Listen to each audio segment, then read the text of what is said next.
There is a build in Diablo 4 for the Druid that is quite useful that you should know. This build effectively is so useful because it's easy to gear it. There's very many legendary aspects that can fit within this build, but it also allows many of the modifiers, the weapons roll, to be useful as well.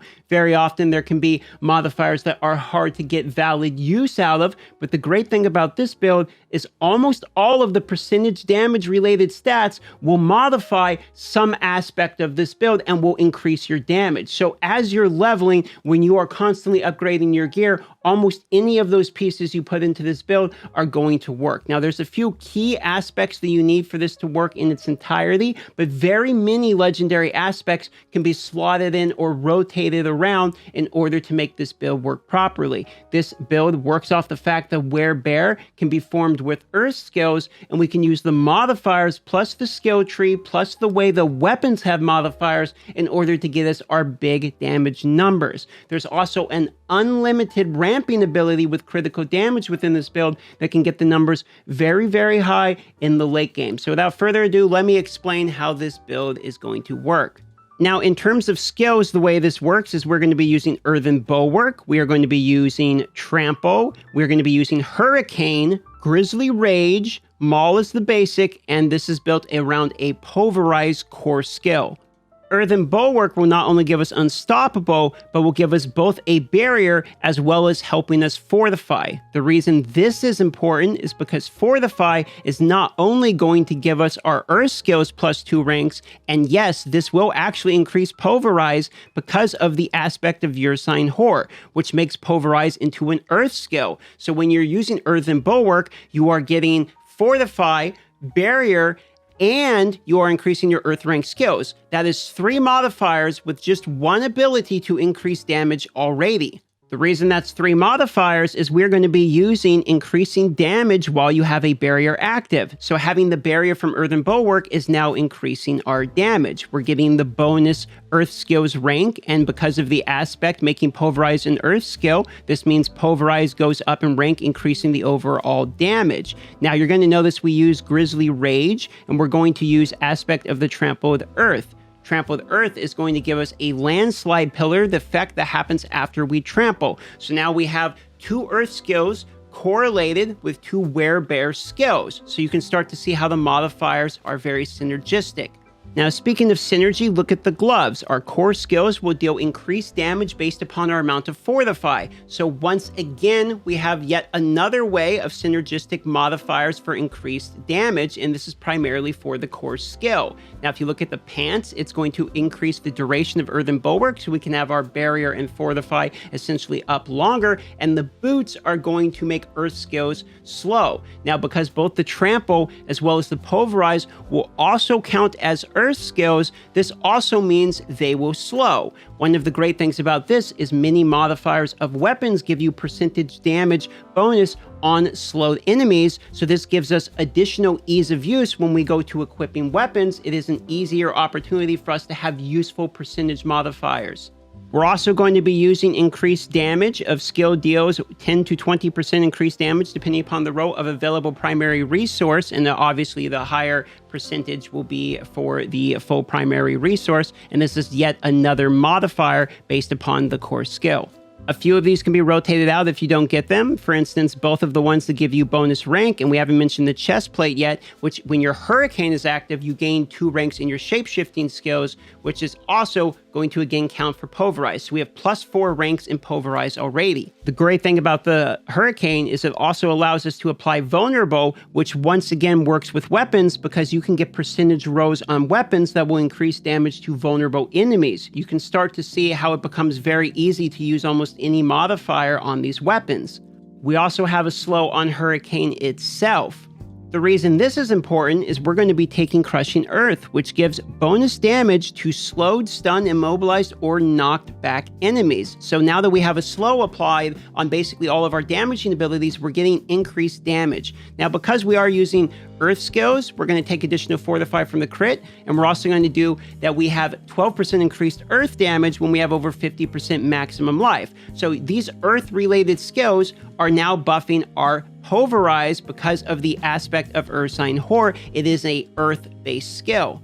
Now, earlier on in the tree, we're going to be taking the Maul. This will give us more Fortify for the reasons listed, but it also gives us Knockdown, which is another CC'd state, so we can deal more damage to people that are CC due to the passives we've already mentioned. You're going to notice that we have maximum Spirit increase in order to increase our core skill's damage, because Pulverize is once again the core skill. Obviously, this is a Pulverize-based build, so we are going to be taking Pulverize in its entirety, as well as taking the ability to stun with Pulverize because of the passives we have already mentioned. We're going to take the increased critical strike chance to close enemies, as this is a up close and personal type of build. Earthen Bulwark, we're going to be taking the Fortify from, as obviously we need the Fortify in order to trigger the bonus properties we've talked about already. We skip the rest of this portion of the tree here, as we don't need any of these. It won't increase any of our damage for the sake of this. We're going to go down until we have Werebear form for healing. We're going to take that so that we can get to the additional Overpower. We're going to take Trample, which will give us 150% bonus damage, because this is once again an Earth skill, and also the 150% bonus damage does stack with this. And we're going to give it another 20% base life as Fortify, because we need additional Fortify for the skills that will also give us plus Earth skills when we have Fortify, as well as the gloves that will increase the Pulverized damage based upon our amount of Fortify. So you can see how every single thing that we're taking, the aspects, the skill points, even the weapons, because of the way the modifiers work, all of these stats work together to increase our overall damage.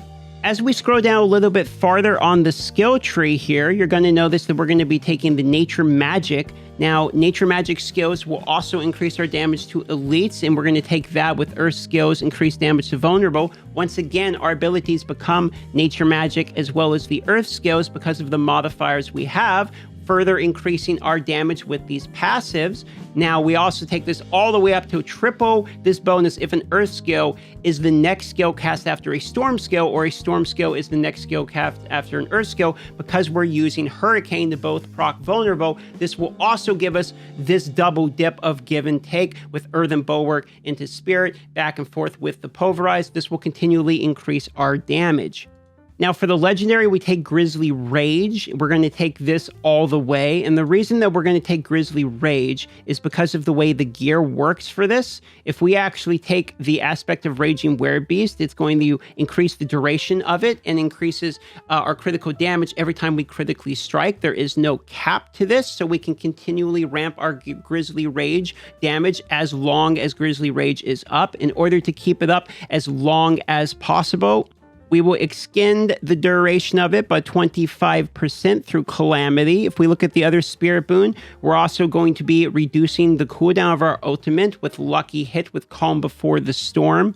We will take the critical hit chance as well as the critical hit damage for our double boon, and we're going to just take the maximum spirit, but you can take basically any of these at the top. Back to the skill tree, we want to make sure we're taking the shape-shifting skill, which will give us 15% increased damage, and then we also take the 20% additional maximum life. Overpower is something that's going to continually happen with this build. Overpower will do more damage based upon your current life, so we want to be as healthy as possible, and while healthy, we'll deal 30% increased damage, and we also need to be healthy because of Pulverize, so this is going to be synergistic. In order to have the enhanced Pulverize, we need to be healthy as much as possible, so because of that, we're going to be healthy quite often, so also the 30% of increased damage just makes sense within this build.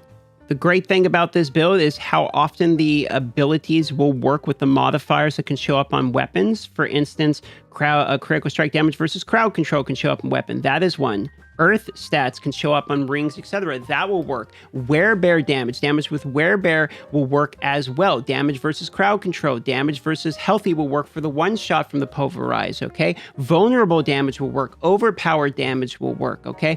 Damage while healthy will work. We have a lot of bonus stats that can show up on items, and any of these offensive stats you basically build, almost all of them will work towards this build. This will be very, very efficient to farm items for. It's also very efficient on the skill tree. There's basically no points in here that don't somehow increase the damage, so we really are min-maxing as much as we possibly can in terms of DPS output. And there is actually a lot of legendary aspects that will work besides the ones listed. So if you, for instance, don't want to use just the ones listed, you can use other ones. Increasing damage while standing still is kind of okay on bosses when you're just face tanking, because this is a fairly tanky build as well. But the one that's really interesting is this one, the Natural Balance, which casting Storm skill grants your Earth skill bonus critical strike damage. So after you use the Hurricane, which will grant vulnerability, which will obviously increase the damage, now your next Pulverize, which can be a guaranteed overpower, can also critical strike as well. So this really is the One Punch Man build. And there are many other different ones that have synergy, like the land slides additional damage, additional pillar, etc., paired with things like the Trample of the Earth does landslide pillars, etc. That's why the build is so good, because it is efficient from the start. You have a goal in mind. I want to do a Werebear, I want to do Earth, and then you do the obvious pieces that fit together. It doesn't take a genius to figure it out, and it makes most items viable, it makes most legendary aspects viable, and you can start farming for it early, and as you get pieces, you can just kind of slot them in. If you have just an Earth build to start, as soon as you get a Werebear piece or two, you are good to go. There is a couple critical pieces for this. I would say the aspect of Earthsign Whore, in order to make Pulverize into an Earth skill, will massively ramp up your damage once you actually have this one, and then the Trampled Earth will increase your trample damage with the Earth-related skills, as this gives you all of the modifiers from the Earth, and you see it's also a Nature Magic skill as well, which is why in the skill tree, you can see we go down here and we take those Nature Magic, etc. It just helps a whole bunch. So there is a variety of reasons this build is good. It will work fairly soon from the beginning. Overpower is actually quite good with the Druid to start literally in the game anyway. So overall, it's a good, healthy beginner build as you're leveling to your first level 100 on the Druid, so I do recommend it today. If this helped at all, or at least was an interesting discussion in theory, consider liking, subscribing, or hitting the bell to be notified for more Diablo 4 Druid content, as I am going Druid.